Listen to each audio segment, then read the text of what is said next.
Bienvenidos y bienvenidas al Colegio de Arquitectos a una nueva sesión de nuestro ciclo de Sevilla en Proceso. Como sabéis, un ciclo en el que estamos haciendo un extenso recorrido por el trabajo de los arquitectos y arquitectas del Colegio de Sevilla, en todas sus múltiples facetas de entender la profesión. En este ciclo hemos traído yo creo que gran parte de la profesión ya ha pasado por aquí. Y hoy nos acompaña un arquitecto con una trayectoria creo que bastante extensa y bastante consolidada. Creo que todos conocemos su trabajo. Se trata de Ignacio Laguillo, que la verdad es que es un placer tenerte aquí. Ha costado, porque la verdad es que Nacho, como veréis después en su último proyecto, está pasando ahora gran parte de su tiempo fuera de España. Entonces hemos tratado de que su agenda se adecuase a la nuestra y no ha sido fácil, ¿no? Pero la verdad es que lo que está haciendo merece la pena, porque está haciendo unos proyectos realmente sorprendentes allá por Corea, ¿no? Bueno, muchas gracias. Bueno, pues Ignacio Laguillo es arquitecto por la Escuela Técnica Superior de Arquitectura de Sevilla, titulado en el año 1994. Entre el 95 y el 98 estuvo trabajando en el estudio de Cruz y Ortiz, y simultáneamente a ese periodo estuvo trabajando también realizando labores docentes y de investigación como profesor del Departamento de Proyectos de la Escuela de Arquitectos de Sevilla. Entre el 2000 y el 2020 trabaja asociado con diferentes arquitectos y equipos de arquitectura. De este periodo es importante el que formó junto con el arquitecto Harris Conegger, que de esa época además recuerdo que tuvieron unos cuantos proyectos realmente interesantes, como el de la piscina de Lepe, la piscina municipal de Lepe, o el Palacio de la Justicia de Antequera, que fueron dos proyectos que tuvieron mucha repercusión a nivel nacional e internacional. Y ya en el 2020 decide consolidarse como firma propia y funda y dirige Laguillo Arquitectos. A lo largo de su trayectoria, su obra construida ha sido reconocida con numerosos premios y distinciones nacionales e internacionales de reconocido prestigio, entre ellos el Bauer Prize para arquitectos noveles europeos en el año 2005, el premio FAD de Arquitectura en 2007, los premios Honor Philippe, reconocimientos en los premios Honor Philippe Rotier, el IT Award, los Brig Award y en distintas ediciones de premios de colegios de arquitectos. Fue finalista en el Premio de Arquitectura Española del CESCAE en el año 2005 y 2 veces nominado a los premios Mies van der Rohe. Premiado en las ediciones 9 y 16 de la Bienal Española de Arquitectura y Urbanismo. Obtuvo en el año 2024 el Premio Andalucía de Arquitectura en la modalidad de rehabilitación y puesta en valor del patrimonio edificado por la rehabilitación del Ayuntamiento de Fuente de Andalucía, que también obtuvo el premio, los 500 premios COAS Arquitectura y Sociedad en el año 2023, y que va a ser una de las obras que nos va a enseñar hoy. Su obra construida está ampliamente difundida y a través de publicaciones especializadas nacionales e internacionales. Ha sido expuesta, entre otras, en la muestra de jóvenes arquitectos europeos en el 2004 en Nápoles, en el pabellón español de la 11ª Bienal de Venecia del 2008 o en la 9ª y 16 Bienal Española de Arquitectura y Urbanismo. Entre otros proyectos, y este es el motivo por el que ha tardado en llegar, en los últimos años ha venido desarrollando trabajos en Corea del Sur, donde se desplaza periódicamente para la construcción del nuevo Museo Nacional de Arqueología, que fue resultado de un primer premio obtenido en un concurso internacional ideal. Nos van a traer hoy un pequeño grupo de proyectos que van a mostrar su proceso, el proceso en el que se encuentra actualmente, algunos ya terminados y otros que están en pleno desarrollo, y que creo que va a ser una conferencia realmente interesante y que nos va a encantar. Así que tuya es la palabra y cuando tú quieras. Muchas gracias, Juanma, por la presentación y por la invitación, por supuesto. La hago extensiva el agradecimiento a toda la corporación, al colegio, por supuesto.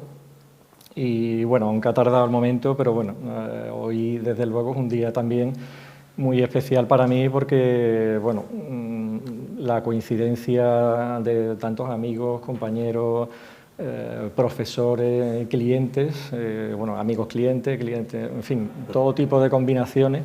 Pues la verdad es que nunca lo había conseguido, con lo cual es un día también especial para mí, así que muchas gracias, ¿no? Quería terminar también un poco esta tanda de agradecimientos por agradecer lógicamente a los colaboradores, ¿no? Hoy soy yo aquí el que hablo, el que presento, o el que muestra aquí el trabajo, pero bueno, tanto los colaboradores que han venido algunos que están aquí, como bueno, todos los que han pasado a lo largo de mi trayectoria por los equipos, les tengo que, lógicamente, agradecer enormemente su dedicación y me gustaría que bueno, se sintieran totalmente representados en todo lo que voy a mostrar hoy aquí, sea este trabajo o en todos los trabajos anteriores. Así que, bueno, si queréis comenzamos cuando queráis. Realmente, bueno, le comentaba en una de nuestras conversaciones que habíamos tenido a Juanma y yo, le comentaba que siempre me había sentido muy identificado con el nombre del ciclo. El ciclo de Sevilla en proceso, esta palabra proceso, que bueno, ahora es una palabra que de alguna forma está de moda, parece que es una palabra que siempre, o una forma de contar el trabajo que siempre ha existido, pero que yo creo que en aquel momento, cuando nació el ciclo, realmente no lo era así. Un proceso que, de alguna forma, para mí representa, podríamos decirlo, un camino, ¿no? Un camino que puede ser el camino que desarrollas pues, en un trabajo, un concurso o en tu propia trayectoria o incluso en tu vida personal, ¿no? Yo creo que son todos partes de un mismo proceso y que hacen que de alguna manera se conviertan en algo difícil este momento, bueno, pensar cómo contarlo, ¿no? Es un momento de parar, ¿no? Te obliga como a parar, a mirar atrás, a evaluar el trabajo realizado hasta el momento, en qué situación te encuentras en este punto, el trabajo que esté por venir. Y bueno, siempre la verdad que es un ejercicio difícil. La verdad es que pensé o planteé varias posibilidades, ¿no? Desde una posibilidad, una colección de trabajo autobiográfica casi, donde poder mostrar los trabajos más relevantes o que habían tenido un poco más significado para mí o que habíamos hecho en conjunto tanto yo como mi socio Harald, ¿no? Incluido también con Paco Marqués, que compartimos un trabajo importante al final. Y por qué no también contar una colección de trabajos que a veces, bueno, son concursos que uno va acumulando ya en estos últimos meses o años y bueno, son concursos que se van quedando atrás, que no salen adelante y que de alguna forma pues tienen poca visibilidad y a veces también son como temas interesantes que contar como recorrido, ¿no? O como proceso.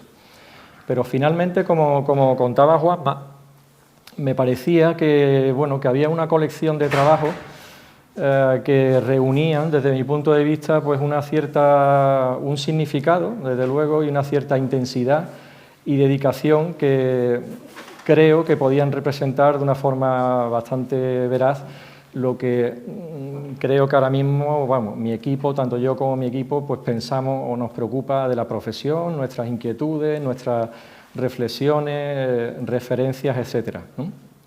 Entonces habrá como un primer bloque, empezaré contando la última obra construida, que es el Ayuntamiento de Fuentes de Andalucía. Después seguiré por un pequeño proyecto, un espacio público muy pequeño aquí en Sevilla, que bueno, me haría mucha ilusión poderlo construir algún día, la verdad, porque tengo un vínculo personal con él y familiar bonito, vamos, recuerdo ir a ese lugar con mi padre de pequeño y tal, entonces me apetecía también contarlo por ese motivo. Y luego un segundo bloque donde hablaré de dos de los trabajos que hemos hecho en Corea y que son dos concursos abiertos internacionales con distinta suerte y donde al final creo que bueno, podremos ver esta cuestión de los concursos, ¿no? Que supone a veces esa parte de fortuna que tiene hacer a veces siempre lo mismo y unas veces tener suerte, otras no. Y acabaremos de alguna manera un poco toda esta colección hablando en el proyecto que tuvimos suerte de desarrollar, un poco las experiencias que vivimos en la fase tanto de proyecto como la que nos encontramos ahora mismo, que es la ejecución de la obra. Empezamos entonces por la obra que contaba, la rehabilitación del Ayuntamiento de Fuentes. Esta es una obra que, bueno, en los últimos años vengo como repitiendo de alguna forma que fue una obra que tuvo, desde mi punto de vista, la suerte de contar con, para mí, el material más valioso y escaso que tiene ahora mismo nuestra profesión, ¿no? Que es el tiempo. Fue una obra que, bueno, un concurso que surgió en el año 2007 y tuvo, pues, bueno, todo tipo de avatares, ¿no? Tuvo, bueno, crisis económicas que obligaron a repensar el proyecto, a hacer varias versiones, reducción de presupuesto, crisis económica, pandemia, crisis de materias primas, en fin, etcétera. Un proceso tan largo que llevó casi desde 2007 a que el edificio se acabara terminando entre el año 2022 y 2023. Entonces, 15 años de trabajo que de alguna forma, bueno, fueron vividos en esos momentos pues un poco traumáticos siempre, pero que visto ahora, con el paso del tiempo, creemos que, bueno, no dejó de ser un proceso muy beneficioso para el trabajo, ¿no? Fue casi como un proceso de, diría yo, de destilación, donde el trabajo fue desprendiéndose de todos los accesorios, prácticamente todo aquello que en el fondo no tenía a lo mejor un gran valor o una gran necesidad, y acabó convirtiendo el proyecto, desde mi punto de vista, en lo esencial. Un trabajo de 15 años que siempre es difícil de resumir, ¿no? Cuando te dicen un poco cómo resumes un trabajo así de tanto tiempo, pues bueno, es complicado, ¿no? Pero cuando me hacen esa pregunta siempre digo, y si me dicen, bueno, si te tuvieras que quedar con una parte, ¿cuál es la parte más importante para ti de este trabajo? Yo siempre digo que para mí es la relación que tenía el trabajo con el paisaje, ¿no? Una relación que descubrimos, la verdad, bastante pronto, ¿no? A través de este grabado que descubrimos de Pier Maria Baldi, que fue un arquitecto y pintor italiano, que acompañaba a Comte III de Medici en una expedición que hacía desde Italia a Portugal. Entonces, en su paso por Fuente de Andalucía, produjo este grabado donde representaba esas suaves colinas de labor desde las que se divisaban al final ese suave o homogéneo caserío del que sobresalían las principales edificaciones civiles y religiosas de Fuente de Andalucía. Una imagen que de alguna forma pues tampoco había cambiado con el paso del tiempo. Una imagen también de colinas de labor que, bueno, representó de esta forma tan maravillosa nuestro pintor costumbrista Gonzalo Bilbao, ¿no? Esa representación de esta serie en La Siega, donde esas familias de tantas generaciones de sustento y de trabajo en el campo, pues de alguna forma en aquel momento nos apetecía que tuviera algún reflejo en el trabajo también. Ya en esta imagen que representa esa zona donde se situaría el edificio, de esa trama inicialmente romana y posteriormente islámica, en ese primer vacío que se abre en esa trama, la Plaza de España, junto al Castillo del Hierro, se situarían históricamente unas pequeñas edificaciones residenciales que harían de casa consistorial, ¿no? Esas edificaciones acabarían con el tiempo destruidas por el terremoto de Lisboa y en ese momento el consistorio decide encargar un ayuntamiento de nueva traza, en la posición en la que marca la imagen, ¿no? Ese ayuntamiento, pues en ese momento se encarga a una saga de alarifes fontaniegos, que eran unos alarifes que trabajaban pues en toda la campiña sevillana y que ejecutaban prácticamente todas las obras civiles y religiosas de la localidad. Entonces, bueno, fue trazado, como veis en la imagen, con ese estilo barroco que imperaba en aquel momento, que era un estilo, bueno, que sobre todo cogía esas influencias de los retablos de las iglesias y lo llevaba a las fachadas con la incorporación incluso de notas cromáticas, etcétera. Pero bueno, el caso es que en aquel momento, por una dependencia económica que tenía el consistorio del Consejo de Castilla, ese proyecto tiene que ir a Madrid, que en aquel momento el ilustre arquitecto madrileño Ventura Rodríguez, el arquitecto de Carlos III, era el que dirigía ese consejo, pues decide que ya en Madrid en ese momento no se hablaba de barroco, que ya estaban en transición al neoclásico y que el edificio había que levantarlo de nueva traza, y él mismo fue el que diseña pues un nuevo edificio, que es el que se ve a la derecha, que realmente, bueno, era un edificio realmente, bueno, de proporciones muy sencillos, con pocos medios construido de forma muy, digamos, con medios muy elementales, pero con unas proporciones muy elegantes y prácticamente, bueno, sencillamente un edificio funcional. El edificio llega de esta forma, bueno, hasta nuestros días, cuando empezamos el trabajo. Era un edificio con muchas patologías en las cubiertas, en los forjados, sobre todo estructurales, y había sido sobre todo un edificio que se había ido degradando por todas las edificaciones que se habían ido adosando a su alrededor y que habían hecho que perdiera esa condición exenta que había tenido históricamente el edificio. El encargo realmente, bueno, lo que suponía era un encargo que en ese concurso, no he comentado, venía de un programa importante de rehabilitación de la Consejería de Fomento, de Obras Públicas en aquel momento, y el encargo consistía en rehabilitar el edificio neoclásico y ampliar su programa con un edificio de nueva planta que lo conectara con otro edificio trasero posterior de menor valor. Se trataba, bueno, sobre todo de conseguir que la unidad de esos tres edificios pudieran funcionar de una manera homogénea, que tuviera digamos, como una unidad compacta, tanto en relación entre ellos como en la relación del entorno BIC en el que se situaban.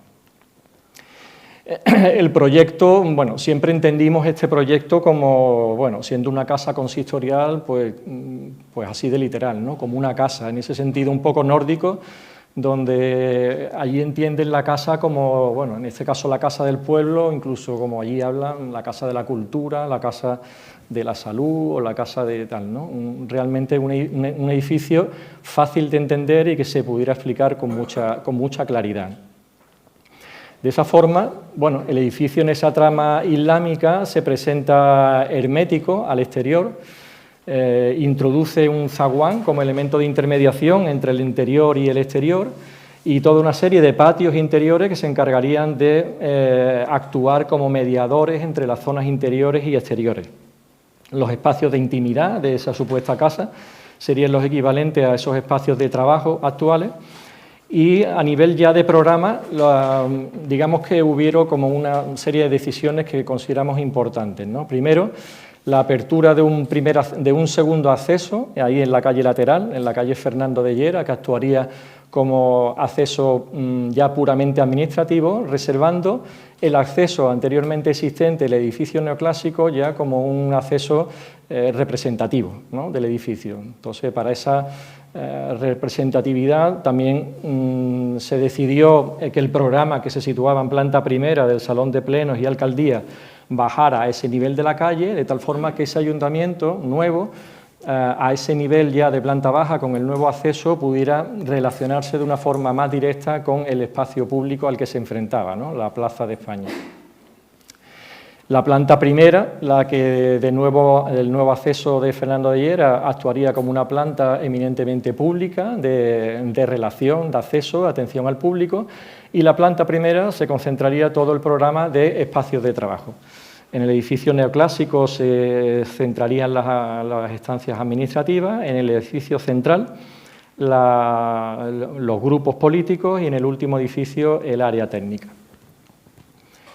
En el punto de contacto del edificio antiguo neoclásico con el edificio de nueva planta se concentrarían también decisiones importantes.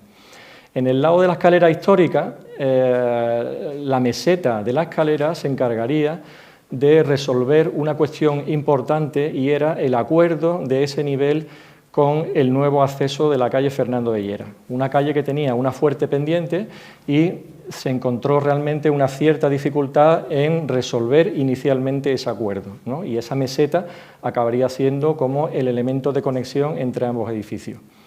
En el nivel superior, por tanto, además se propuso un elemento para distorsionar lo mínimo posible la escalera histórica, que prácticamente apoyaba en cada lado del edificio y se encargaba de resolver la conexión adaptada entre ambos edificios.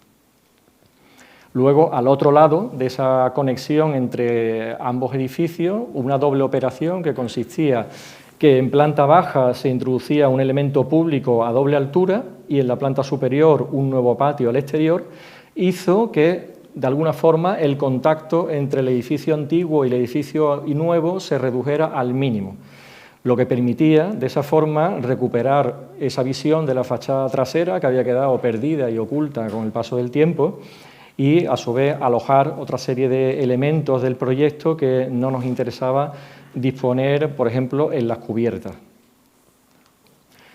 Así como otras decisiones que consideramos también importantes, como fueron todas aquellas que contribuyeron a aumentar el carácter público de la institución, como fue la introducción de este patio grande, este patio público interior, directamente conectado con el nuevo acceso de la calle, que hacía que con esa conexión directa y visual desde el exterior prácticamente funcionara como un espacio público de la localidad. Como también todas aquellas decisiones que contribuyeron a construir una nueva relación, como fue un recorrido público que se iniciaba en la calle exterior, en el nuevo zaguán de acceso, y que a través de la escalera y de los elementos de conexión y espacios públicos llegaban hasta el nivel de cubierta, recuperando una relación muy bonita e interesante que existió siempre tradicionalmente en el municipio, ¿no? Que era elevarse hasta los puntos más elevados de las edificaciones y las torres para controlar el estado de las cosechas, vamos, o de la labor, ¿no? Una relación que, por supuesto, trazamos o intentamos trazar a nivel de espacio, pero incluso llegamos a proponerlo que incluso hasta un elemento constructivo como prácticamente el único que pudimos asumir económicamente, esta barandilla o este pasamanos de latón, desde ese elemento de ingreso en el zaguán de entrada fuese recorriendo por el interior de todo el edificio y llegar a esta planta de cubierta, ese nuevo espacio público en cubierta que permitía, por supuesto, recuperar esa relación y disfrutar pues, de unas nuevas vistas de ese entorno BIC que hasta ese momento eran desconocidas por el público. También, por supuesto, hablar de la materialidad, ¿no? Una materialidad entendida como intentar de identificar aquel elemento que pudiera convertirse o tuviese la capacidad de integrar esa relación que habíamos imaginado siempre o originalmente de poder relacionar el edificio con esa cultura o esa historia de relación del municipio con los cultivos, ¿no? Y no pensamos en un material que tuviese mayor capacidad para eso que la cal, ¿no? Convertir casi el edificio en un homenaje a la cal.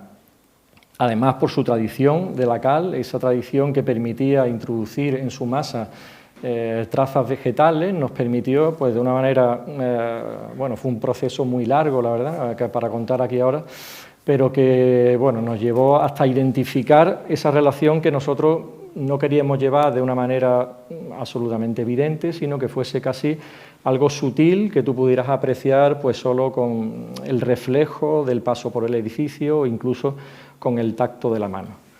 Un trabajo, la verdad, con el que disfrutamos, la verdad, bastante y con el que, bueno, sobre todo disfrutamos cómo la pericia y todo la profesionalidad con la que lo realizaron todo el equipo que lo realizó o lo acabó construyendo ahí en obra, ¿no? La verdad es que fue una experiencia súper gratificante.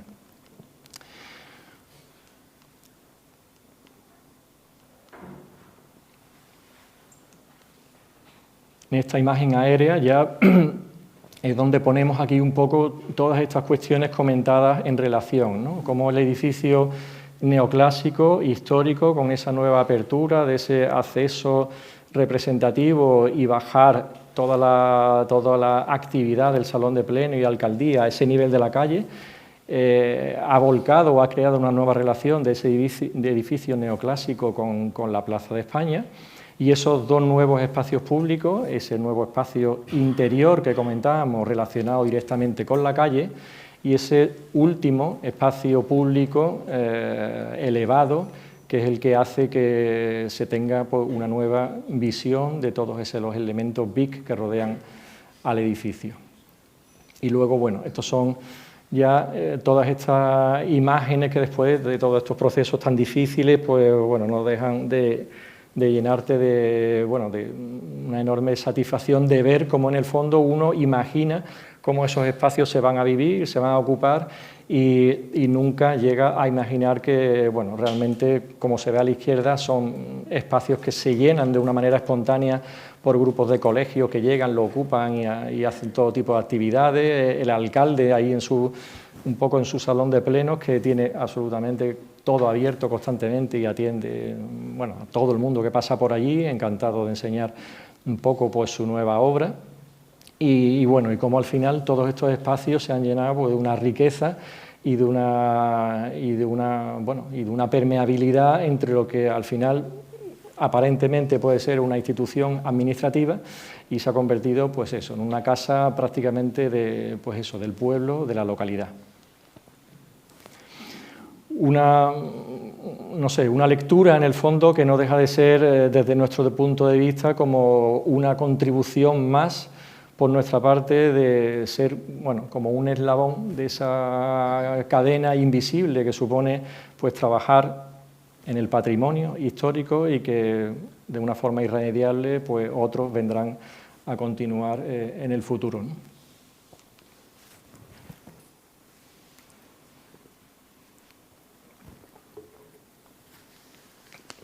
Bueno, seguimos ahora con el siguiente trabajo que comentaba.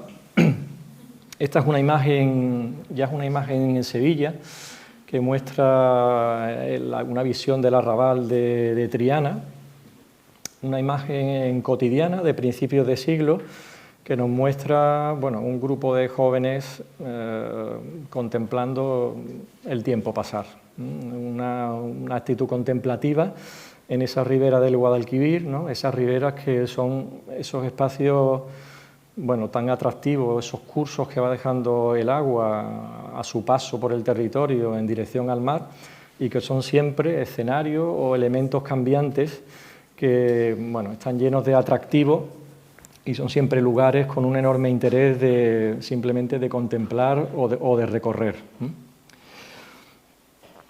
La relación del río con la ciudad de Sevilla, lógicamente, ha sido una relación que se remonta a los propios momentos de su fundación.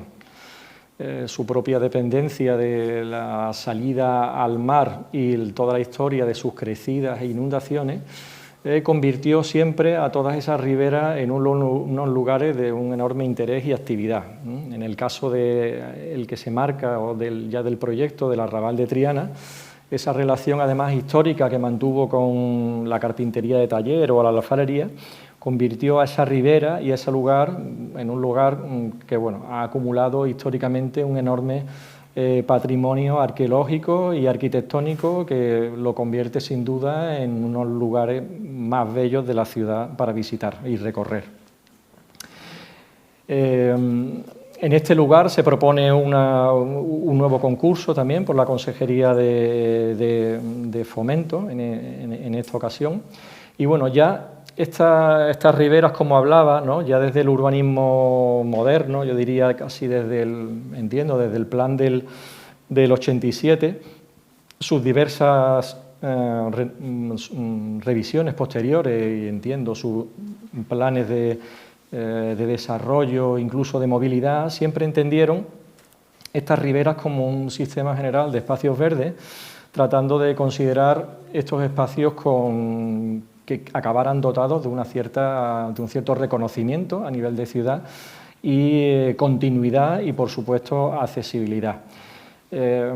Todos creo que coincidimos que con el tiempo esta voluntad ha demostrado una dificultad importante de llevarse a cabo, seguramente por la complejidad que supone estar sometida a la interacción de tantas administraciones, ¿no? Tanto Puerto de Sevilla, que depende de Ministerio, como Ayuntamiento, Consejería. Y la verdad y la realidad es que al final un proyecto tan importante para la ciudad como hubiera sido un proyecto de riberas del río, el tiempo nos ha ido entregando diversos proyectos parciales, que es lo que ahora mismo estamos un poco todos disfrutando o un poco, estamos viendo, ¿no? Digamos. Cada uno que opine lo que piense. En este caso, ya ahora la responsabilidad está en nuestra parte, estamos, con un cometido nuevo, que sería, a través de este concurso, intervenir en lo que es llamado el Paseo de la O, ¿no? Un paseo que tomó su nombre de cuando esas riberas se intervinieron a raíz de las obras de la Expo del 92, y es verdad que habían acumulado una degradación prácticamente desde aquella época, ¿no? Entonces, bueno, a través de un programa de regeneración de espacios públicos urbanos, la Consejería, en coordinación con el Ayuntamiento de Sevilla, convoca este concurso, cuyo objetivo era regenerar este espacio y conectarlo a través de su paseo bajo con la calle Betis. El lema de nuestro concurso, bueno, le dimos por llamar naturalización del paseo y sus conexiones, que no era otra cosa desde nuestro punto de vista que tratar de devolver esa imagen de ribera, por un lado, aunque estamos en otro tiempo, en otro momento y otras necesidades que ese espacio pues siempre tuvo. Siempre con la idea o con la vocación de que todas las propuestas o todas las soluciones que se propusieran tuvieran la capacidad, si las administraciones lo tuvieran a bien, de poderse desarrollar en unas extensiones laterales mayores, ¿no? Digamos como hasta el puente de la Aspiración, o incluso actuando sobre toda la zapata de la contención de calle Betis, para tratar de que una intervención de este tipo pudiera adquirir una escala de ciudad más importante. Bueno, como pasa en todos los trabajos, concursos, etcétera, siempre evidentemente hay muchísimas cuestiones que atender y que resolver y que, en fin, de todo tipo, pero bueno, siempre nos gusta intentar al menos poner el foco en lo que desde nuestro punto de vista consideramos importante por el cometido, por el lugar, ¿no? Que en este caso para nosotros era la atención a la mirada, por el carácter contemplativo que tenía lógicamente este lugar. Luego la atención a todo lo relacionado con las luces y las sombras que intervienen lógicamente en un paseo de ribera, y también la atención al plano del suelo. Ese plano del suelo entendido como lo cuenta el maravilloso, fantástico arquitecto gallego Carlos Seoane, que es el de la ciudad de los 50 centímetros, ¿no? Donde para él realmente la calidad de las ciudades se mide en todo lo que seamos capaces de construir desde la cota cero hasta ese nivel. Esa atención a la mirada o a la contemplación era en este caso más que evidente. El paseo había perdido toda su relación con la lámina de agua y la intervención pues, más directa, lógicamente, era intervenir sobre todo esos elementos de vegetación que impedían esa relación. Una relación que no solamente fue a nivel de eliminar un poco lo que era general, sino atender incluso a todas aquellas relaciones lejanas que impedían desde lugares, desde nuestro punto de vista, atractivos del lugar, a través de una serie de especies impedían como esa relación de la otra orilla. Entonces, bueno, esto ya fue un trabajo que hicimos un poco más detallado y en coordinación con el Servicio de Parques y Jardines del Ayuntamiento. Lógicamente son los responsables después del mantenimiento y de la conservación de estos espacios y, bueno, con ello tratamos de coordinar el interés nuestro, que era sobre todo potenciar que todos los elementos vegetales tuvieran un carácter de ribera, y por parte de ello que fuesen siempre elementos que tuvieran una facilidad de mantenimiento y de conservación. El cuidado o la atención que imaginábamos en relación a lo que era cómo pasear en un lugar de ribera en relación a la luz y a las sombras y todo esto, bueno, tuvimos que inicialmente atender a una cuestión arquitectónica, que el programa del concurso lo obligaba, era que lo resolviéramos con un elemento construido. Y bueno, tratamos de darle otras vueltas, lógicamente, estaba siempre la tradición de las velas o incluso de todas esas construcciones festivas que tiene el barrio, y pero bueno, de alguna forma tratando de imaginar otra posibilidad diferente de que esos elementos de sombra, lógicamente, pudieran tener o incorporar una circulación de aire a través y que incluso con un cambio de orientación pudieran incorporar en su recorrido lo que fuese la sombra de los propios elementos vegetales, etcétera. Pero en realidad nosotros lo que queríamos hacer era esto, ¿no? Esta es una imagen preciosa de este fotógrafo, no sé si conocéis, Gianni Berengo, que es este es el Cartier-Bresson italiano, ¿no? Un fotógrafo italiano de los años 50, donde para mí esta imagen reflejaba lo que debe ser lo que es ponerse en un lugar a cubierto, ¿no? Bajo la sombra. Para nosotros no puede haber ningún elemento construido, artificial, que pueda mejorar la experiencia de sentarse debajo de un elemento vegetal. Y bueno, esto era un deseo que íbamos teniendo un poco durante el proyecto y que por cuestiones que al final no dependieron de nosotros, pero que agradecimos, que tuvieron que ver pues, económicas, normativas, de gestión y mantenimiento, pues conseguimos que al final, bueno, todas las administraciones apoyaran que al final esto era una cuestión de tiempo y que lógicamente lo que había que poner era una partida que pusiera tiempo y confiar en que esa vegetación crecerá algún día y se disfrutará pues, de toda esa sombra. Pasando de esas imágenes que enseñaba antes un poco a una experiencia un poco como más, desde mi punto de vista, pues más natural, más placentera. Luego la tercera atención que contaba, ¿no? Esta atención al plano del suelo, aquello que está cerca del contacto de la mano, ¿no? Aquello que está en tu cercanía cuando te sientas en un elemento al descanso o incluso que está, si estás paseando, que está en tu contacto directo visual. Una atención a las texturas, una atención a ese elemento pétreo del suelo que, bueno, que es importante como tal, pero también es importante incluso la distancia a la que podemos colocarlo, ¿no? Permitiendo que incluso en esa colocación pudiéramos hacer algo más permeable ese pavimento del que existía actualmente y que de alguna forma siguiéramos como mejorando la experiencia de su recorrido. Lo que planteábamos era llamábamos una regeneración, una restauración de todo ese pavimento original, que es un pavimento de un alto valor también histórico, el pavimento de granito de Gerena, pero que bueno, es verdad que por sus dimensiones y por su forma, pues era difícil de hacer, de que pudiera cumplir determinados aspectos de la regeneración, ¿no? Como la accesibilidad, etcétera. Entonces, a través de un trabajo in situ que proponemos de restauración y de regeneración de todo ese adoquín, tratar de que haya, bueno, pues una convivencia entre ese adoquín original y el nuevo adoquín y plantear, pues bueno, algo como lo que muestra la imagen, que hubiese ese cuidado, como decía, ¿no? Ese cuidado del plano de la ciudad de los 50 centímetros que te lleva, bueno, pues a dibujar esa ciudad y ese suelo casi adoquín a adoquín, ¿no? Para evitar, bueno, efectos que seguramente todos coincidimos que no son agradables, de producir laminaciones entre pavimentos o una sensación de ir simplemente por carriles diferentes. Luego la llegada a este espacio bajo el tablero del puente, que es el espacio donde entendemos que adquiere el proyecto su vocación más pública.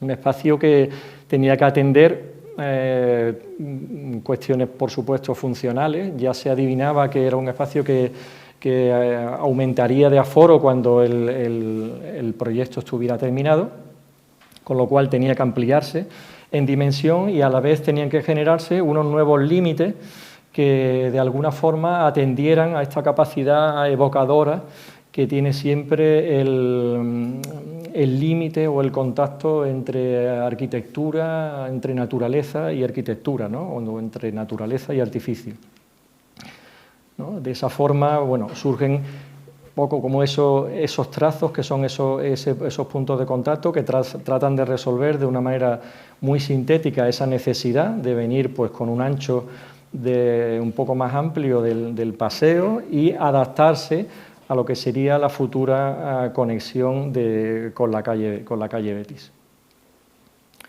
Ese trazado o esas curvas que también en algún sentido focalizarían la visión a elementos de un enorme interés que tenemos en la otra orilla, como es, por un lado, el mercado del Barranco o el propio Muelle de la Sal, y en una visión más lejana la del propio casco histórico. Es un lugar, la verdad, con una carga histórica y con una relación con la ciudad, la verdad es que maravillosa.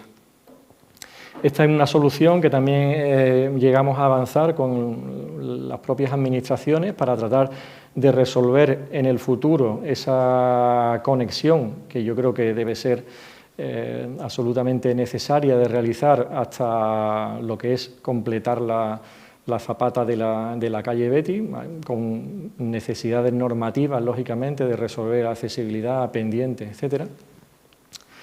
Y bueno, y esto es como ahora mismo, a día de hoy, imaginamos cómo puede convertirse ese espacio que hemos tratado, pues os decimos, de resolver con, en fin, con la mayor sensibilidad que hemos conseguido.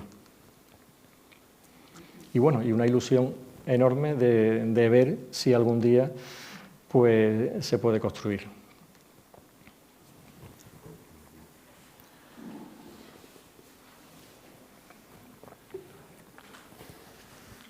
Bueno, pasamos ahora a este segundo bloque de estos dos concursos que hemos realizado en Corea.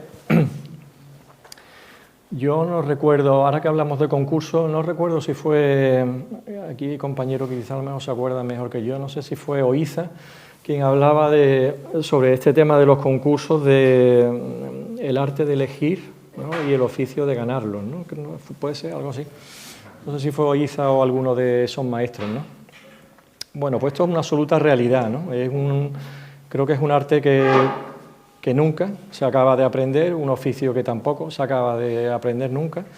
Y esta era precisamente nuestra experiencia, ¿no? Una experiencia de haber ido a un lugar muy alejado de nuestra cultura, de nuestro conocimiento y tal, y bueno, hacer dos ejercicios intentando, bueno, hacer prácticamente no lo mismo, o sea, actuar con la misma, con tu misma forma de un poco de pensar o el acercamiento al lugar, y bueno, y donde evidentemente, como pasa siempre, son dos caras de la misma moneda, donde en un caso tuvimos la suerte de tener el primer premio y en otro pues no tuvimos la misma suerte. En este caso, bueno, los concursos son siempre algo complejo de elegir, nunca sabe la verdad, bueno, por tipo de cliente, tipo de jurado, en fin, siempre es un debate entre compañeros que nunca sabemos cuando te decides presentar un concurso si la verdad lo estás haciendo bien, lo estás haciendo mal o realmente es la decisión acertada, siempre lo sabes al final.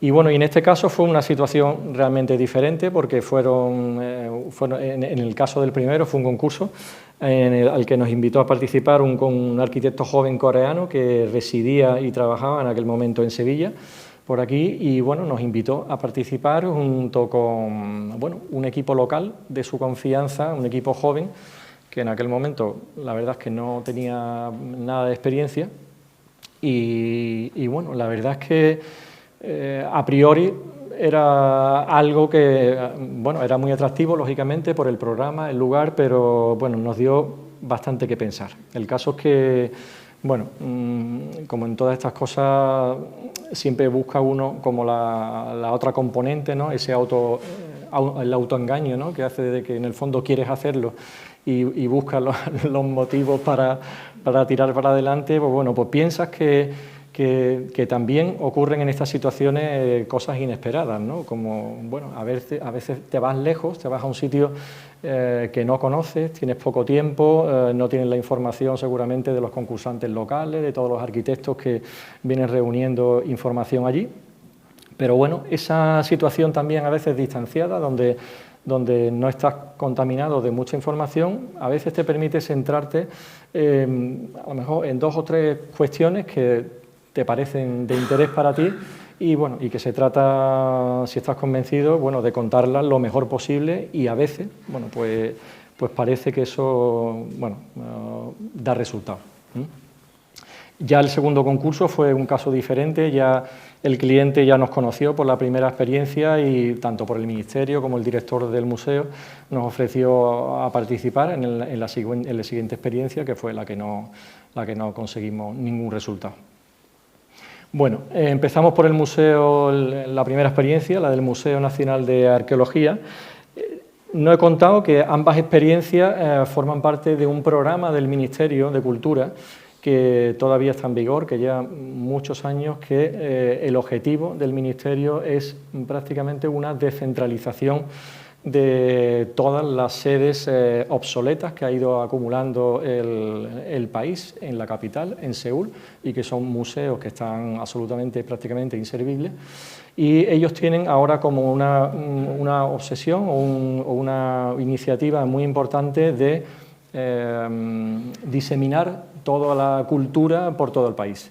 Entonces, hay un programa enorme de museos nacionales donde, en función de cada criterio, de cada propio museo, van decidiendo destinar un museo en cada lugar y van surgiendo concursos donde en un futuro pues, cada uno de los museos estarán un poco repartidos por toda la geografía.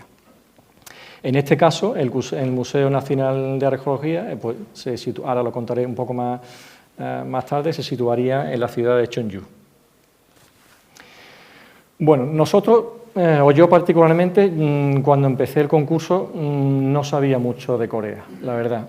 Tenía poca idea, no sé vosotros, pero bueno, en aquel momento no llegaba más que bueno, a tener una noción geográfica de por dónde estaba situado, de bueno, por supuesto los temas políticos, de la guerra, etcétera, o bueno, o lo que en aquella época era el año 21, pues ya había llegado por aquí a través del cine, ¿no? La película Parásitos y bueno, una cierta idea de cómo era aquella sociedad o aquel país tenía, pero realmente lo desconocía todo, ¿no? Luego descubrí esta condición tan interesante que compartía con nosotros, de esta condición peninsular, ¿no? Éramos ambos penínsulas, incluso esta cuestión del paralelo 38 que prácticamente nos unía a Andalucía con la capital, con Seúl.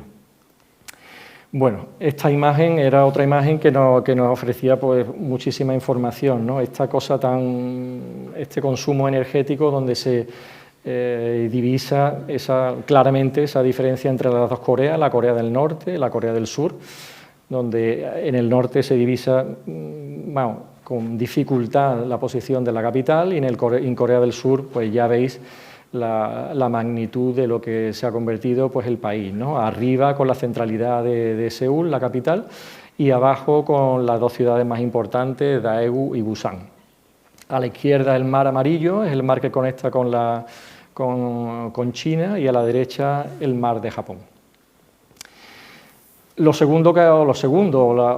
También de las primeras cosas que aprendimos allí al llegar o al empezar a estudiar es que Corea es un país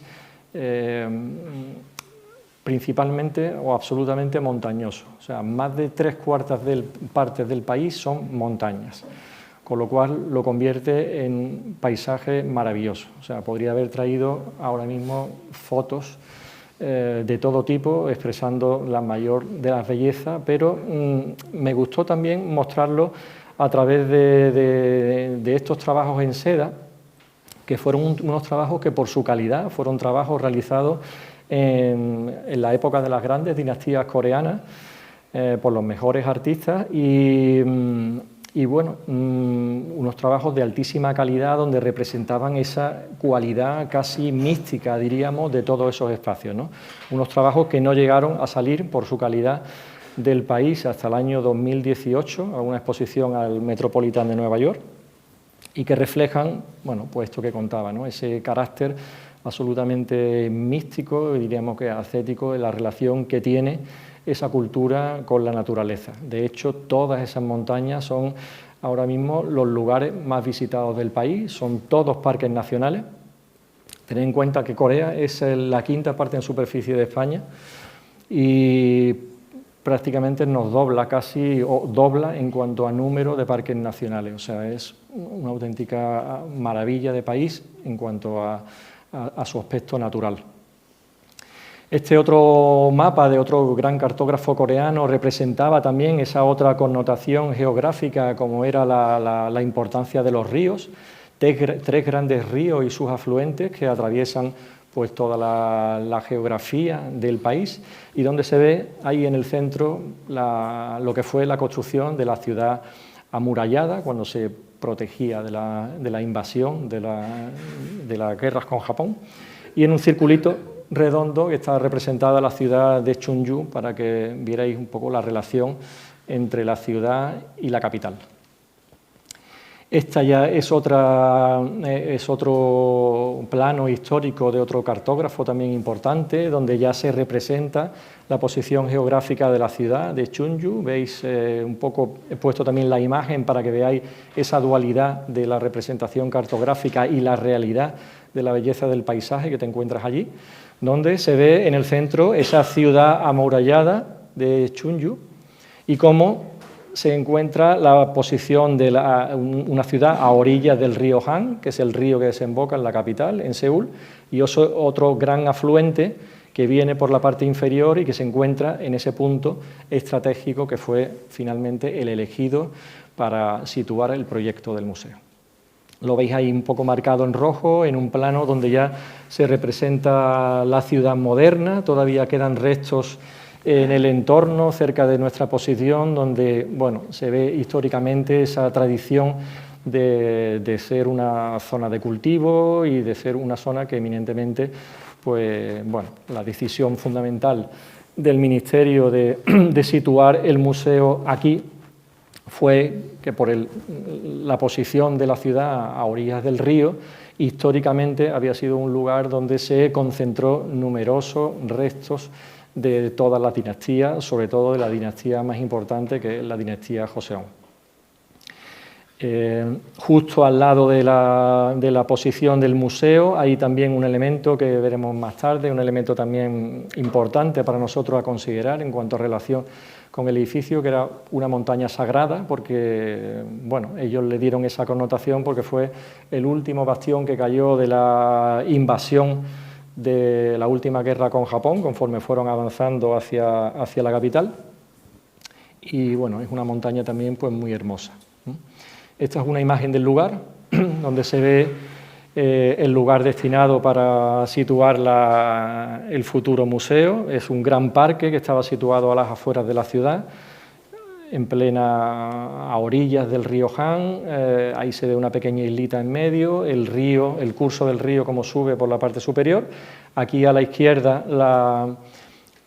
esa montaña sagrada y un lugar donde destacaban esos tres grandes grupos de árboles que eran unas celcovas, árboles centenarios originarios de Japón, que bueno, era, a pesar de ser un lugar hermoso y maravilloso, bueno, parecen pequeños, pero realmente no tenéis más que compararlo con los árboles que están al lado, que son árboles grandes y son unas agrupaciones de árboles absolutamente maravillosas.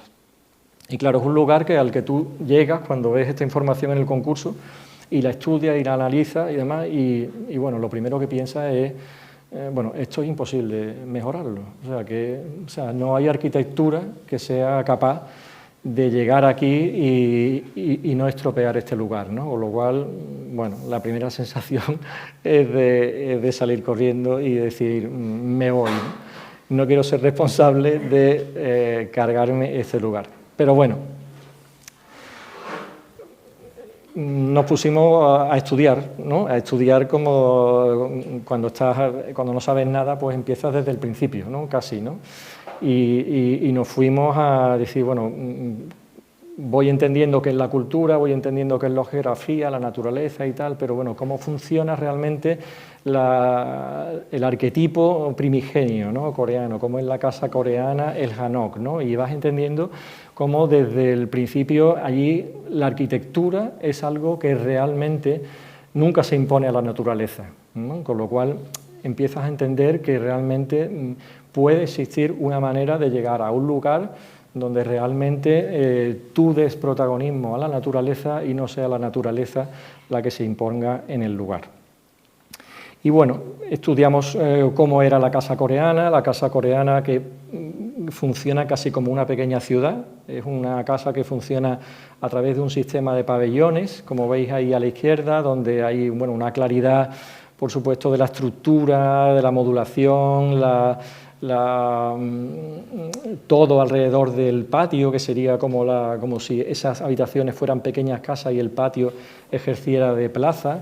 La importancia, por supuesto, de las cubiertas, un elemento siempre muy pesado que debe resolver una cuestión importante allí, que es el tema de las lluvias. Ahí es un país que tiene una un área geográfica con unas lluvias muy fuertes y unas intensas nevadas, entonces las cubiertas son siempre elementos muy pesados, con un protagonismo importante, pero al que nunca les restan una connotación natural, ¿no? Ellos siempre hablan de que sus cubiertas son cubiertas que acaban siempre con forma de pico de golondrina, ala de no sé qué, en fin, siempre hay no solo la cuestión técnica, sino la connotación natural, de la naturaleza.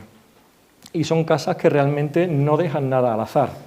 Son casas donde toda esa secuencia o ese ritual de acceso a la propia casa está todo estudiado, ¿no? Una casa que se muestra o se oculta al viandante cuando pasa por la calle, está perfectamente protegida del exterior.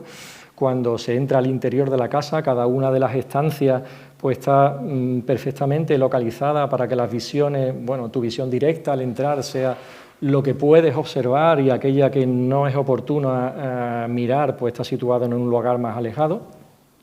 Y como veis es una casa que, bueno, que no tiene pasillos, que son estancias concatenadas unas con otras, donde los espacios de relación se producen en los exteriores, galerías que están a un lado y a otro del patio. Esto es algo que ahora en la vivienda social de IBABI, ¿no? de Baleares o incluso de Cataluña, nos cuentan como una absoluta novedad, ¿no? Porque todo lo que plantean un poco son plantas de espacios concatenados y que toda la relación es al exterior.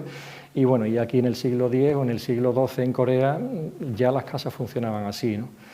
Entonces, bueno, es una realidad que la verdad en el fondo muy interesante, porque aparentemente es un clima muy duro o rudo en muchos momentos, pero después utilizan un recurso bastante ingenioso, porque esa forma también de prestar ese respeto y esa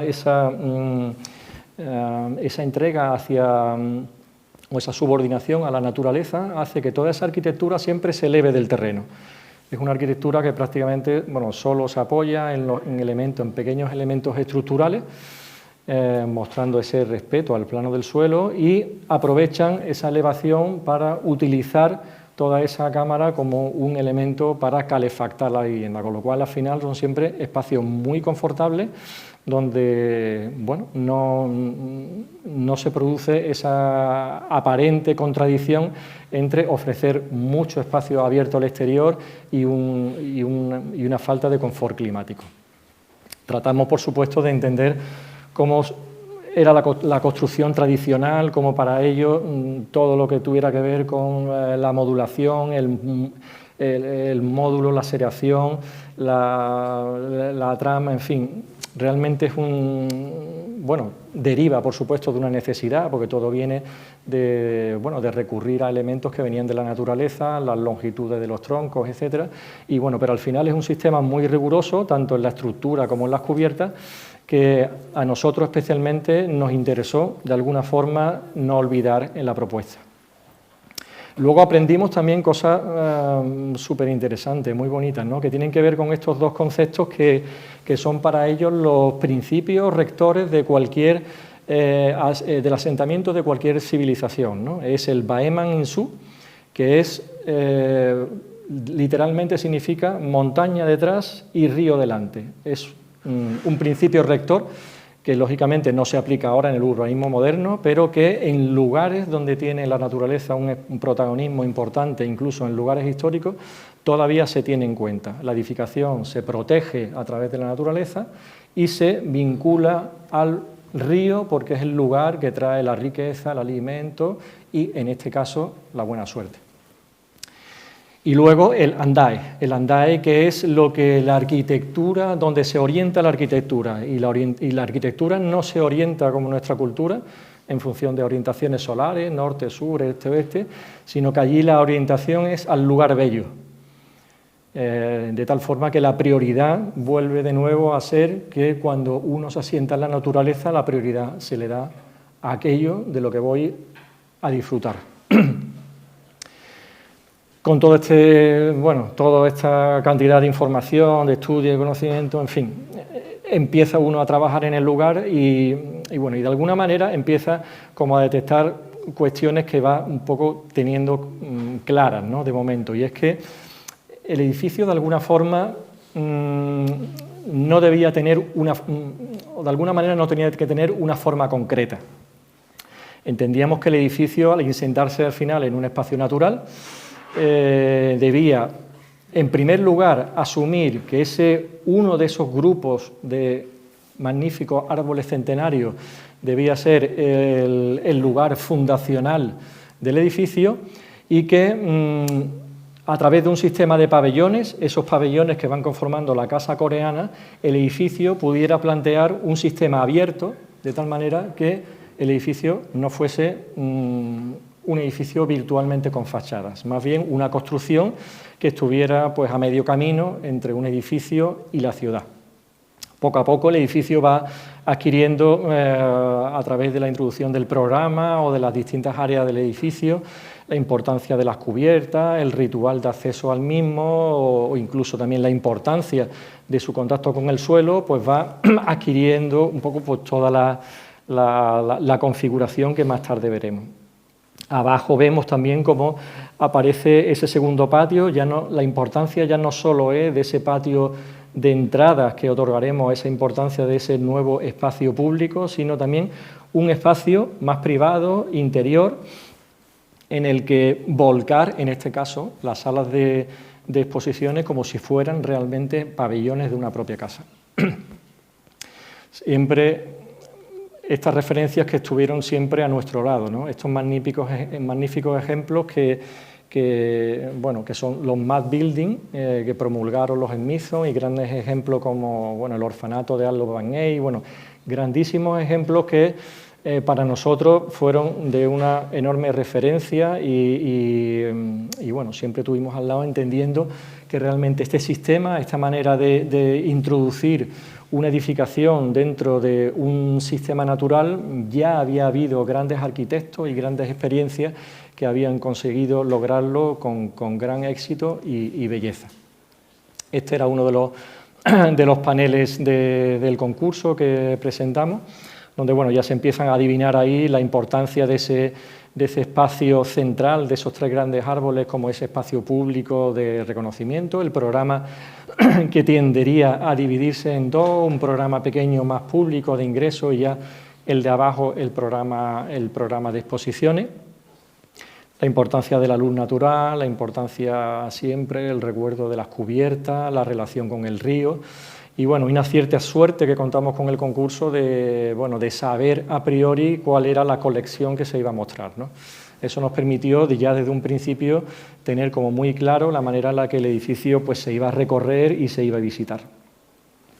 Esta era la maqueta con la que presentamos la propuesta del concurso y las imágenes un poco con toda esta cosa que hemos ido contando, ¿no? Un edificio que muestra esa sensibilidad con su contacto con el suelo, ese ritual de acceso al edificio, el protagonismo de ese espacio central público como fundación o lugar de situación del edificio y por supuesto, la relación del edificio con el río, con el elemento natural.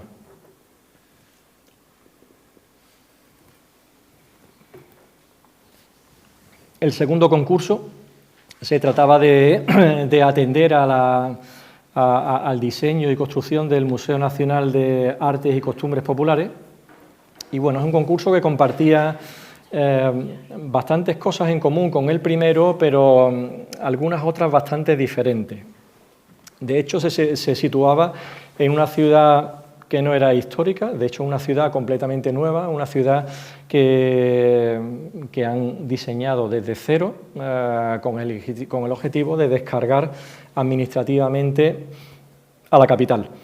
Una ciudad que está situada, en como a unos 40 minutos o a una hora de la propia capital, que teniendo en cuenta el área metropolitana es una distancia bastante corta y es una ciudad que nace pues desde cero, como veis ahí un poco abajo superpuesto con el mapa, Una ciudad que está en torno a un grandísimo espacio verde que llaman Central Park, 2 anillos enormes, donde van a ir llegando sedes administrativas para descargar la carga de gestión que tiene ahora mismo la capital, y donde, lógicamente, hay que equiparla de todo tipo de cuestiones residenciales, equipamientos y también museos. En este lugar, el Ministerio plantea no la construcción de un museo, sino en el lugar que muestro aquí, le llaman la ciudad de los museos, donde iban a alojarse 6 museos nacionales. El museo del que se trataba en cuestión es el que está situado en la parte superior, en la posición más privilegiada, dando justo frente al mar. Y bueno, ya algo que nos parecía doblemente chocante.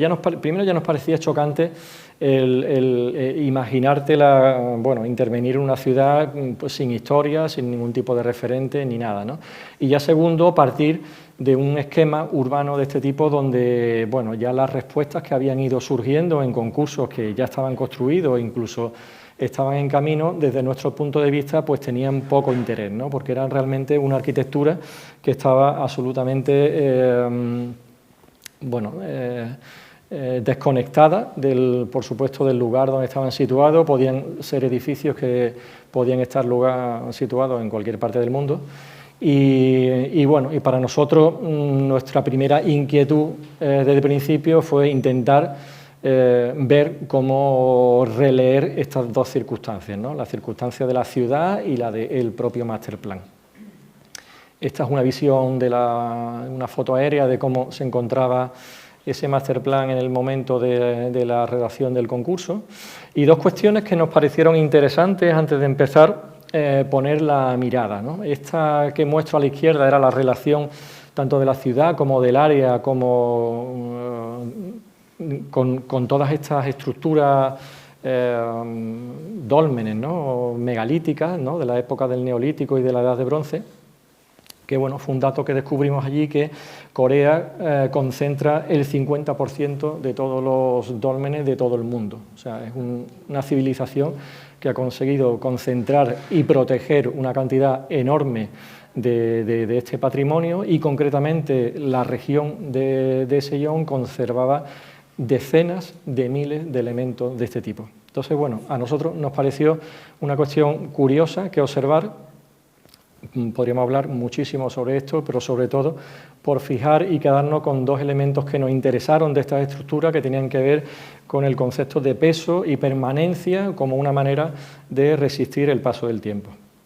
Luego, la segunda cuestión tenía que ver con una manera de aproximarnos al edificio a través de la luz y la oscuridad, de una manera, diríamos, en este sentido cultural, más que técnica, porque realmente hay diferencias con nuestra cultura, ¿no? Mientras nosotros entendemos la luz y la oscuridad como cuestiones contradictorias y contrapuestas, ¿no? De hecho, aquí en nuestra cultura la luz puede significar el bien y la oscuridad el mal. Pues allí la luz y la oscuridad son dos conceptos armónicos de una misma realidad. Es decir, para ellos en la luz existe la oscuridad, en la oscuridad existe la luz, y es una connotación donde para ellos esa energía no se entiende solamente desde un punto de vista técnico o de cualidad simplemente energética, sino a la que se le atribuye o a la que intentan añadir otras energías mayores, ¿no? Como pueden ser la temperatura, la densidad, o incluso toda esa relación que ellos buscan siempre entre el positivo y el negativo. Nos pareció muy interesante, tratándose de un museo, intentar poner la mirada en esta cuestión de la luz, ¿no? Luego veremos un poco cómo quisimos reflejarla. En este caso, bueno, el trabajo quizás fue un poco diferente al del primer museo, porque, bueno, a esto le llamo yo quizá la historia de un arrepentimiento, ¿no? Como escuchamos hace poco, Juanma estaba también en la presentación aquel día, ¿no? El artista Miguel Gómez Losada, un artista estupendo, que no sé si lo conoceréis alguno, pero bueno, fue el que ganó el último premio internacional de Ciudad de Sevilla de pintura, y hablando de una de sus obras, un compañero le preguntaba, bueno, qué era eso porque en su obra parecía que había obras detrás de esa obra, ¿no? Y que no entendía muy bien cómo había trazos y restos de obras que eran anteriores. Y bueno, él le explicaba que realmente para él una obra no tenía por qué acabar como se empezaba, sino que una obra empieza, acaba, y a veces el trabajo que hace cuando estás empezando con la obra forma parte de la obra final, ¿no? Y bueno, cuando preparaba esto me acordé de me gustó porque me sonó mucho a lo que nos pasó a nosotros, ¿no? Esa historia del arrepentimiento, porque durante gran parte del trabajo inicial nosotros entendimos que realmente el museo pues tenía que resolver cuestiones que estaban limitadas a su espacio, como quien dice, catastral, ¿no? Como que estábamos intentando resolver el programa, el edificio y tal, desde sus propios límites, ¿no? Pero poco a poco entendimos que, bueno, que nos habíamos equivocado, ¿no? El edificio tenía un tamaño tan grande, eran 30.000 metros de museo, que realmente el edificio era el edificio más importante de todo ese campus de museo, debía responder como a una escala territorial.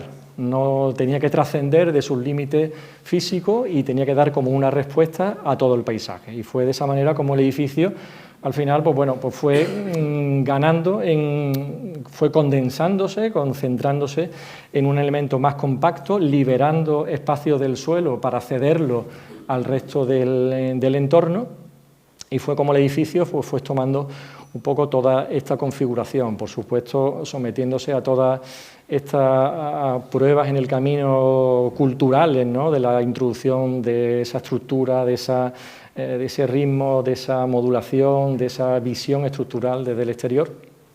Y bueno, y al final el edificio pues acabó teniendo esta configuración, un edificio, entendemos que con una cierta claridad, donde el edificio se compactaba en una sola línea o en una sola longitud, presentando un claro frente expositivo hacia el campus y otro frente hacia el río. Una cubierta de nuevo agitada que trataba otra vez de establecer una cierta relación geográfica con el entorno. Y bueno, y aquí he expresado un poco esas ideas de una forma más general, ¿no? Ya no era un edificio que quisiera entenderse desde sus propios límites físicos, sino que se entendiera desde el paisaje general. Y esa claridad un poco entendida desde el territorio, también tratar de llevarla al propio programa, ¿no? Un edificio siendo tan grande que se comprendiera con mucha facilidad, no solamente en su interior, sino prácticamente desde que lo ves desde la lejanía. Como veis en planta o incluso en sección, es un edificio que en planta baja se reserva para prácticamente todo el programa público y un programa de mantenimiento y almacenamiento. El edificio se abre en dos para permitir primero un reconocimiento desde la lejanía de que el edificio tú reconocieras a la llegada dónde estaba exactamente la entrada del edificio, pero por otro lado, sobre todo y con una mayor importancia, que ese privilegio que tenía el edificio de mostrarse o de volcarse al río fuese un privilegio compartido no solo por los visitantes del propio museo, sino por todos los visitantes del campus. De esa manera el edificio en planta baja se abre con bastante dimensión en planta baja y crea como esa gran permeabilidad. En planta primera es una planta reservada completamente como programa expositivo, y la última planta, que es una planta administrativa, curatorial, de conservación, etcétera. Una planta sobre la cual, como veis en sección, se dispondrán todos los recursos a los que quisimos atender o ser un poco más sensibles en cuanto a la iluminación. Veis también en sección cómo aparecen dos grandes elementos que se abren desde cubierta e introducen o tratan de introducir también la luz natural desde el nivel más superior hasta el inferior. Esta es la imagen que un poco concentraría o resumiría todas esas intenciones que comentaba. Un edificio que quiere entenderse desde la globalidad, desde un paisaje general, prácticamente desde la lejanía, concediendo esa apertura que veis ahí abajo, ¿no? Realmente es una conexión que se realiza con un bulevar que viene marcado por el propio master plan y donde todos los visitantes tendrían perfectamente identificado desde la aproximación de los edificios lejanos cuál sería no solamente la entrada al edificio, sino cómo sería el trascender ese edificio para aproximarnos a esas grandes vistas al nuevo río, o al río. Esa planta expositiva que veis ahí arriba, una planta donde esos espacios, esos grandes ventanales serían esos elementos abiertos, veremos más tarde que nos interesaba siempre reflejar en el exterior como esos espacios de descanso tan necesarios en museos tan grandes. Una relación que siempre intentamos establecer pues, con esas referencias históricas tan importantes para nosotros, ¿no? La fachada al río, esa fachada donde la presencia de la estructura es importante, la modulación y como todo ese elemento intermedio que para nosotros era importante a nivel sobre todo de experiencia museística, ¿no? Algo que realmente nos obsesionaba era algo que yo al menos detesto de los museos y es cuando entras en un edificio de ese tamaño y no sabes dónde está, o sea, pierdes al cabo de recorrer 2 o 3 salas, no sabes en qué planta está, no te entra la luz natural, entonces realmente era un edificio muy claro porque prácticamente una crujía central que se encargaba de resolver todas las comunicaciones, te permitía en cada momento salir en el punto que decidieras de la exposición y siempre tenías esa vista al río que te permitía saber en qué punto del edificio te encontrabas o en qué punto de la exposición te apetecía o salir simplemente de la parte expositiva y irte directamente a la salida. Este es el espacio que os contaba, os mostraba en la sección donde pusimos un énfasis importante en tratar de captar esa dimensión cultural de la luz, ¿no? A través de un elemento arquitectónico que pudiera traducir esas cuestiones que realmente para alguien que no es de allí, pues bueno, según se puede aproximar, pero es difícil de replicar, ¿no?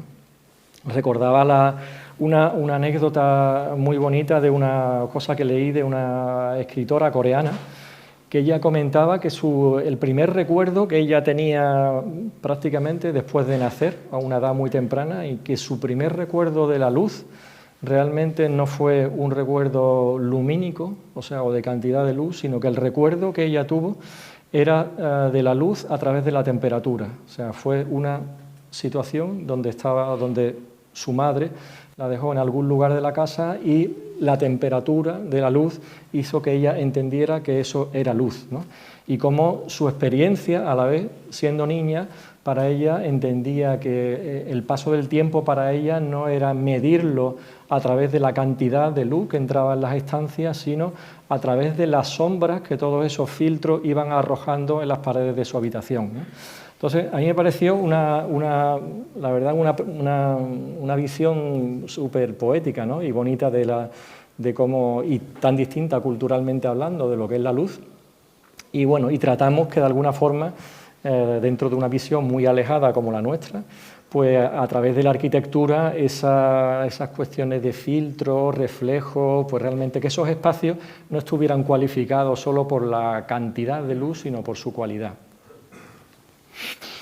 Esta es un poco ese espacio de entrada, de bienvenida que se mostraba ahí en sección, donde, bueno, que tuviera también esa capacidad en el interior. Es un edificio, realmente nos preocupaba mucho que el edificio tuviera una claridad muy importante, porque en un edificio donde podían llegar a concentrarse visitas 10.000 personas a la vez, ¿no? Entonces, cuando realmente tienes un edificio con esa escala de visitantes, pues para nosotros era pues como muy importante esa claridad programática, muy importante entender por dónde entra y sale la luz, muy importante los recorridos, cómo entrar y salir de las exposiciones, y bueno, esa fue al menos nuestra mayor preocupación, ¿no?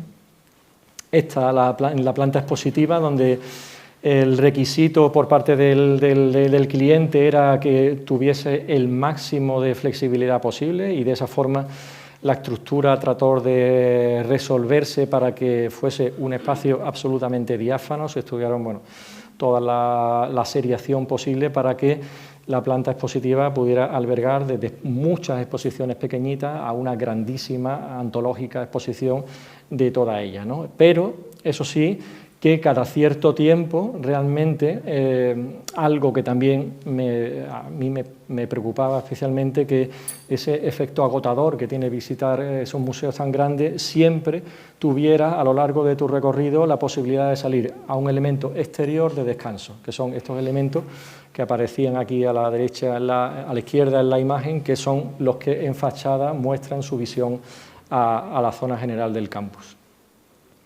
Estas son unas cositas que hicimos para la presentación con el jurado, que es como, bueno, como la IA imagina que podía ser una circulación por el interior, ¿no?, de esos dos espacios.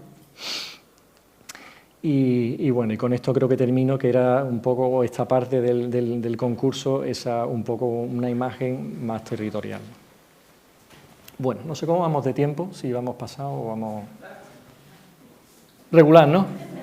Regular. Bueno, pues vamos terminando, que esto yo creo que es lo más rápido. Bueno, este es el proceso de un poco donde ya empezamos el proyecto, ¿vale? El proyecto que logramos ganar, el concurso.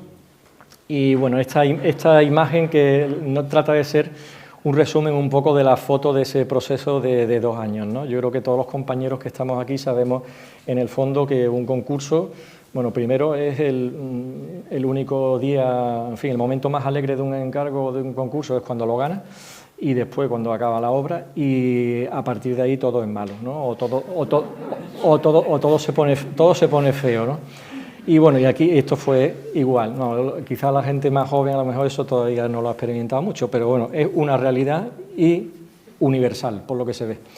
Pues en nuestro caso pasó exactamente igual. Esto fue un resumen que hicimos para el cliente, donde al final le tuvimos que contar que hicimos 18 proyectos, o sea, 18 versiones, donde al final, bueno, fue un proceso larguísimo, tedioso, enorme, donde, bueno, arriba estaban reflejadas pues toda una serie de cuestiones que fueron en el camino introduciéndose constantemente. Me podría alargar mucho, pero eran de todo tipo, cambios de programa, cambios de altura, pues claro, era un equipo, un ejército de supervisores donde no había realmente una coordinación. El problema del idioma también era complejo y bueno, y cada cierto tiempo, cada ciertos meses, pues realmente había de todo. Había de todo y bueno, nos obligaba prácticamente a hacer documentos nuevos constantemente, etcétera. Y como veis aquí, bueno, pues de todo tipo, ¿no? Donde de pronto el sótano era lo más importante y después el sótano era imposible y donde al final la planta baja, en fin, de todo. Pero bueno, este ejercicio, de alguna manera, el reflejarlo de esta forma, nos reveló una cosa importante, ¿no? Y es que al final el proyecto, de la manera en la que, el proyecto o el sistema, ¿no?, este sistema en la que se aproximó al lugar, ¿no?, ese sistema de pabellones en torno a ese espacio central, tuvo esa capacidad al final de adaptarse a todo tipo de cambios, ¿no? Cambios de crujía, cambios de sección, cambios de todo tipo, y al final el proyecto, bueno, desde nuestro punto de vista no solamente siguió siendo reconocible, sino que, como en el caso que comentaba de Fuente de Andalucía, sufrió también ese proceso de depuración o de destilación, donde el proyecto, en mi opinión, acabó siendo pues mucho mejor. Esta ya es una planta, la planta que bueno, muestra en el entorno general del parque cómo sería la configuración del proyecto actual. El programa, el edificio o la parte del edificio de la izquierda que concentraría el programa más público, la atención, la llegada del todo el público al museo, una parte que ellos llaman educativa, que son zonas de clase y tal, y la derecha, la zona del museo dedicada al almacenamiento y a las instalaciones. La planta superior es una planta de dirección a la izquierda, el programa en gris, y la parte de la derecha es toda la planta expositiva. Aquí hay una parte curiosa, bueno, de este tipo de los museos en Corea, que siempre hay una parte del museo que está dedicado exclusivamente a los niños, un museo infantil. A ellos les preocupa mucho que la cultura de los museos y del arte se eduque desde pequeños y dedican una parte exclusiva de los edificios a que se vayan realmente educando en esta cuestión. Y bueno, y aprovechamos esta cuestión de alojar esa parte del museo en la parte más cercana al almacenamiento para introducir otras cuestiones, bueno, que ahora o actualmente, quizás más en Europa o en otras partes del mundo, estaban ya, bueno, pues muy frecuentemente utilizándose y la verdad que están muy bien, ¿no? Museos donde ya prácticamente es más importante la zona que se repara o la zona donde se restaura o se almacena que la propia parte de la colección, ¿no? Entonces aprovechamos una parte del museo para también ofrecer esa visión al público. Entender con la propuesta, bueno, tratar de traducir todas esas cuestiones culturales a nuestra propia construcción, ¿no? Una construcción que al final, por cuestiones también económicas, se resolvió a través de una malla, una estructura de hormigón, de mallas y pilares, pero donde no olvidamos nunca, en ningún caso, esas cuestiones importantes que para ello era atender siempre a un rigor de la estructura, la modulación, la seriación y cómo esa estructura, siempre que sea posible, pues también tenga una visibilidad en fachada. Una materialidad que también condicionada, como decía antes, también por la economía, ¿no? Pero donde no dejamos siempre como de entender esas cuestiones culturales y de la arquitectura tradicional donde buscábamos, por un lado, esa imagen de, bueno, la piedra pétrea de los edificios, que era un material muy tradicional, pero de alguna forma teníamos una construcción contemporánea, teníamos que utilizar soluciones tecnológicas y bueno, sí hubo como un empeño en que al final la fachada pudiera construirse como se está construyendo, una fachada ventilada de ladrillo, donde este ladrillo también, bueno, buscamos que fuese al menos un ladrillo que pudiera en realidad es un ladrillo que está extraído de la propia piedra, o sea, extrusionado con restos de piedra natural y al final, bueno, tiene, ahora lo veremos más, esa dualidad de ser, bueno, una fachada tecnológica, pero tiene esa componente también artesanal de ser una fachada labrada, ladrillo a ladrillo, etcétera. Toda esa, bueno, el cuidado que comentaba de siempre el edificio, esa atención, cómo llega el edificio al suelo, todos esos elementos prefabricados que son, bueno, sistemas de protección, sistemas de filtrado de luz y esa transparencia de ese elemento, de esa construcción, de esa logia, que permite una transparencia completa entre el parque y el río y que convierte a ese espacio central en el espacio más público y representativo del museo. Estas son imágenes que hizo Jorge, está por aquí, enhorabuena Jorge, que son realmente, ahora veremos con la realidad, que son, bueno, imágenes, eran preciosas en su momento, que realmente, bueno, son de una fidelidad asombrosa. Este espacio donde, bueno, se produce esa permeabilidad tan necesaria entre toda esa circulación que viene desde la ciudad, desde el parque hacia el río, ¿no? Que nunca es un edificio que a pesar de su volumen no presenta o intenta no presentar nunca una barrera a su llegada. Y bueno, y este sistema de pabellones donde en algunos casos en esta zona de entrada, en ese hall de entrada, donde adquiere una escala más pública a doble altura, ¿no? Ahí esta permeabilidad de planta baja, donde esa permeabilidad no solamente se produce desde el exterior, sino en el propio interior tenemos siempre tanto o la visión del río o la visión del parque. Esa escalera que veíais en el fondo es la escalera que nos lleva, ese ritual de acceso que os comentaba de esa casa tradicional, las casas coreanas, se produce también en este edificio público, ¿no? Esa forma que desde la llegada, desde el ingreso al edificio realmente haya un ritual, el paso por un espacio público, un elemento que te eleva, te sitúa en un espacio en altura que a la vez tiene esa posibilidad tan hermosa de pronto de registrar tanto la visión del río como la visión del parque y te va preparando la llegada a este circuito expositivo. Bueno, esto es una cosa anecdótica, que es bueno, el momento bueno, siempre traumático de cuando bueno, confías al final todo tu trabajo en un personal humano, ¿no? Este fue el momento de la ahora no me viene el nombre, de la primera piedra, ¿no? Que fue una celebración maravillosa, donde bueno, yo me quedé perplejo viendo que la empresa constructora pues, hizo públicamente ante bueno, un foro enorme de personas, por supuesto autoridades, técnicos, la propiedad, toda la sociedad civil. Había, no sé, muchísimas personas, ellos juran y prometen delante de todo el público que ellos van a hacer el trabajo con toda la honestidad, toda la fidelidad y con toda, tal y como refleja todo. Entonces, bueno, yo la verdad es que me quedé impactado y bueno, yo si algún día veo esto en España, yo creo que yo me retiro. Y bueno, y la verdad es que lo hacen. O sea, porque, a ver, que prometerlo es una cosa, ¿no? Pero luego lo cumplen, ¿no? Realmente esto es una cosa casera que hemos hecho nosotros con unas cámaras que volamos ahí en cada visita y tal. Realmente no es una empresa por problemas, en fin, de otro tipo que no la ha podido realizar.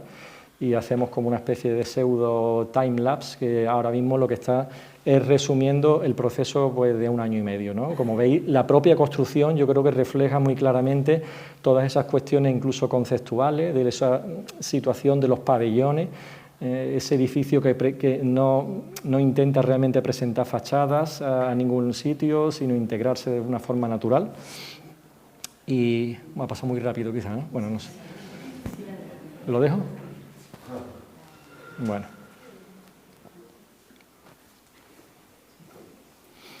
Y bueno, esto que comentaba, ¿no? La importancia, yo creo que la propia construcción te revele también esas intenciones conceptuales, ¿no? Que en este caso la verdad es que quedaban también pues, muy claras.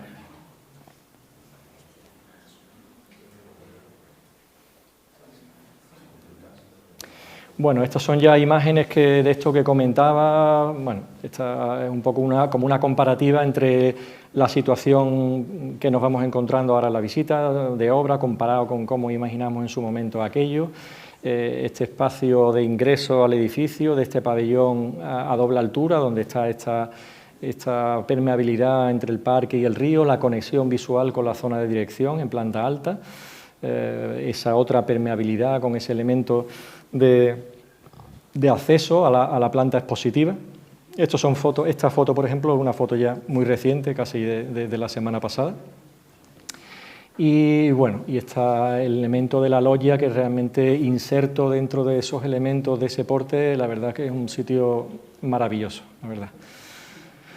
Un elemento que, por otro lado, ha sido técnicamente fundamental para resolver la complejidad que suponía dividir un edificio en dos y que tuviera la servidumbre de tener que atender técnicamente las necesidades de todo tipo, ¿no? Eléctricas, climáticas, etcétera, ¿no? Con lo cual, al final, esta loggia, en esa parte interna técnicamente, también ha resuelto con bastante complejidad, pero de una forma clara, todo lo que era el paso de un lado a otro del edificio. Y como en el inicio ya de este recorrido expositivo tratamos de reproducir pues, esta misma secuencia tan tradicional de la casa, ¿no? Como esa importancia de recorrer un lugar pues, bueno, largo, espeso, denso, donde vas a ver un montón de artilugios, obras de arte, etcétera, y la importancia de encontrar esos puntos de descanso, de retiro, de relación con el exterior, siempre alrededor de un patio. Un patio que además hemos aprovechado también para tratar de atraer grandes de las piezas importantes que siempre han estado pues, el exterior en muchos sitios patrimoniales y que se convertirá también en otro elemento de la exposición. Y bueno, estas son imágenes de algunas salas que, bueno, en algunos casos, por requerimientos de expositivos, han tenido que adquirir doble escala en el sentido horizontal en vez de vertical. Y la importancia para nosotros que fue convencerles realmente de que, bueno, su idea inicial era que el museo fuese una caja negra, una caja donde realmente todos los artilugios se mostraran con una eficiencia técnica pues, perfecta, ¿no? Donde no hubiera ninguna interferencia con la conservación de los elementos, comprensible por supuesto, pero les contábamos que había una parte importante de la exposición de muchos elementos que habían estado a la exposición, a la intemperie históricamente, ¿no? Y que era este museo, por su situación, localización y su visión a ese lugar tan maravilloso que era el río Han, era importante que una parte de las salas o varias salas pudieran destinarse a esos grandes huecos para mirar o para que esa pieza se relacionara con el exterior. Y bueno, fue un proceso bastante largo, la verdad, dificultoso, donde, bueno, en principio no pensaba, bueno, ahora, por supuesto, es el sitio que más le gusta, donde se fotografían continuamente, etcétera, pero, bueno, su idea inicial siempre fue que el edificio fuera una cosa para el exterior y otra cosa para el interior, ¿no? Y, bueno, creo que ya estamos terminando con estas imágenes finales, que realmente, bueno, son prácticamente creo que de esta misma semana, donde ya se ven pues todas estas intenciones bastante avanzadas, ¿no? Veremos aquí este andamiaje en la parte primera, en primer plano, cuando baje, cuando se elimine, será esa transparencia completa entre ese espacio exterior, fundacional de esos grandes árboles centenarios. Y bueno, este es el estado en el que se encuentra ahora mismo este espacio de ingreso. Y esta cosa, yo creo que, bueno, ahora, bueno, ya cuando conoce un poco más de su cultura y entienden muchas cuestiones, esta que contaba un poco yo de las luces, las sombras, etcétera, como, bueno, esta cuestión que se produce ahora en el edificio de esos árboles reflejando contra esas masas y demás, bueno, son cuestiones que para ellos culturalmente son súper importantes, ¿no? Y, bueno, yo creo que con esta, que es una visión ya exterior, donde asoman por ahí esos árboles finales, pues lo doy por terminado.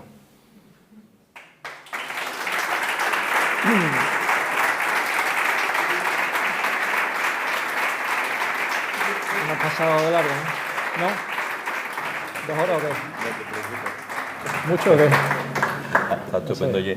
Enhorabuena por el trabajazo que nos has enseñado, la verdad, bueno, que ha sido un lujo. Y yo solamente vamos, tenemos ahora lío arriba, pero yo no quería dejar de decir un par de cosas.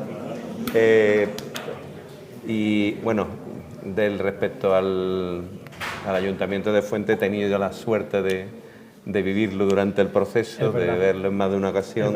Lo visitamos en una de las semanas de la arquitectura, que hicimos una visita bastante bonita. También. Y es un edificio que merece la pena, lo digo a todos, merece la pena ir a Fuente a recorrerlo, porque las fotos son muy bonitas, pero el que no haya tenido la ocasión de verlo en vivo, es un edificio que merece la pena hacer ese recorrido a través de esa barandilla que te lleva hasta la cubierta y poder ver desde la cubierta el paisaje tanto del pueblo como del entorno. Y sobre la experiencia en Corea nos podíamos llevar horas, pero a mí me ha encantado el análisis, o sea, el análisis inicial que has hecho, todo ese proceso de entender una cultura, que es algo que claro, tú participas en un país como Corea, el coreano lo tiene, supongo que muy fácil, claro, pero un tío que llega de Sevilla y de repente tiene que saber dónde se está metiendo, qué es lo que caracteriza la cultura de ese país. Creo que has hecho un análisis que a mí personalmente me ha encantado. O sea, creo que ha sido desde el simple hecho de la casa hasta entender la cultura, hasta entender la filosofía, la luz, la lluvia, el paisaje, la montaña, el árbol. O sea, yo creo que el secreto de ese proyecto está precisamente en todo ese proyecto, en todo ese proceso que nos has contado, que me ha parecido estupendo, ¿no? Bueno, muchas gracias, Juanma, pero si te digo la verdad, es el mismo proceso que hacemos aquí. Sí, o sea, que realmente pero un poquito más complejizado, ¿no? Claro, más complejo de entender porque culturalmente no es próximo a tu cultura. Entonces, claro, bueno, tienes que hacer un ejercicio de acercarte a una cultura que desconoces, que por un lado es más difícil, pero por otro lado yo creo que te pone en la actitud del aprendiz, ¿no? Que estás bien, que cuando no sabes algo... Sí, ese aprendizaje creo que es lo que... Sí, claro, aquí pues conoces todo, tu cultura ya la conoces, los sitios, los lugares, en fin, hay algo como que muchas cosas no te sorprenden, ¿no? Entonces, en el fondo el procedimiento es el mismo. Yo creo que realmente cuando llegas a un lugar, el respeto primero por el lugar, algo que ya lo tenía, pero bueno, el haber trabajado allí yo creo que es una cosa que trasciende mucho. A mí me ha cambiado absolutamente, lo que realmente creo que la arquitectura no podrá superar nunca la belleza de la naturaleza, y eso para ellos es una cosa trascendente y algo que bueno, que me traigo de allí y que no sé, me gustaría que no perderlo nunca, ¿no? Porque realmente es una realidad que bueno, a veces llegamos a los sitios tratando de imponer o de cambiar algo con nuestra actitud, con nuestra arquitectura, con mil cosas, cuando realmente llegas a los sitios y están bien, o a lo mejor tratando de entender lo que realmente para ellos es importante, pues a lo mejor se acierta más, ¿no? No sé. Yo creo que es muy Pero positiva bueno, esa ausencia de arrogancia, ¿no? Es decir, más bien acceder con humildad. Bueno, pues porque me gusta aprender, porque me gusta, eso que te digo de la actitud del aprendiz, yo creo que está bien. A veces cuando ya piensas que lo sabes todo, que ya esto sabes cuál es la respuesta y tal, pues bueno, yo creo que los resultados a veces no son tan, a mí no me interesan tanto, ¿no? Entonces cuando llegas a un lugar que ese miedo que nos dio al llegar allí, ¿no? Decir, esto es que me lo cargo, ¿no? O es que no sé qué hacer aquí, o cómo tan alejado de tu... Pues bueno, pues al final hace que es como tu primer día de clase, ¿no? Llegas al colegio, entras allí y dices, tengo todo por aprender de aquí. Y bueno, yo creo que la verdad es que hemos aprendido mucho. Ya, imagino. Sí. Bueno, no sé si alguien quiere hacer alguna pregunta rápida a Nacho, aprovechando que... Mejor la cerveza, ¿no? Si alguien la quiere hacer, tiene el micro, y si no, pues nos vemos arriba. Creo que la gente tiene ganas de la cerveza ya. Bueno, pues nada, muchas gracias a todos y a todas, y nos vemos en la próxima charla del ciclo. Muchas gracias.